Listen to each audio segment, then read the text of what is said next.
Good evening and welcome to NAZ Today. I'm community anchor Bonnie Stevens. And I'm Xavier Rangel. Thanks for joining us. Our top story tonight, an Arizona resident has himself and his family under a self-imposed quarantine after he may have been exposed to the Ebola virus during a recent trip to Liberia. That's right. Alan Mann of Payson has been secluded in his home Bonnie, for 12 Ebola has already killed hundreds. NAZ Today reporter Imani Payne spoke with him earlier today. Imani, why have so many Arizona residents been concerned? Of people in Liberia, so Mann faced a heightened risk of contracting it and bringing it back here to Arizona by just traveling there. Now, earlier he talked to me via Skype about how he's doing and the steps he's now taking to keep himself, his family, and his community protected. This is Alan Mann. I think that the chance is very, very, very small that I have it or am carrying it.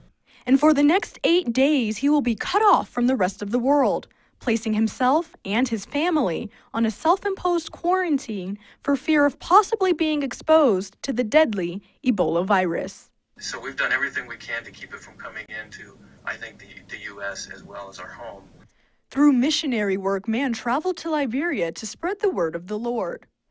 But because there have been many Ebola outbreaks in Liberia, he says he took extra precaution to stay safe. Didn't touch anyone. If I even rubbed arms with someone, I immediately sprayed my arm and wiped it off.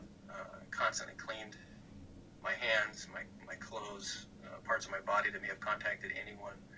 The place I slept, the restroom that I used was constantly wiped down. He even took it a step further, notifying his neighbors of his trip and the quarantine in his home to follow. Some neighbors were outraged and fearful for their life.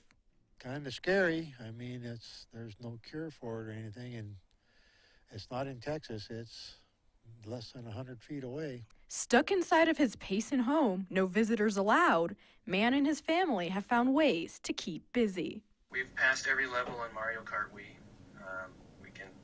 We can pretty much beat everything and each other on those games. We've played in the backyard. We've put puzzles together. We've played board games. We've read together. It has not been a terrible time. It's actually been good. I don't get to spend as much time with my kids, so it's been good for me.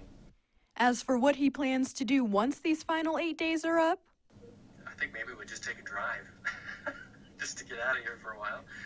Now, aside from that drive, once Alan's 21-day quarantine is over, which will be the evening of October 17th, he does plan to meet with the doctor in person for one final checkup. Imani Payne, NAZ Today.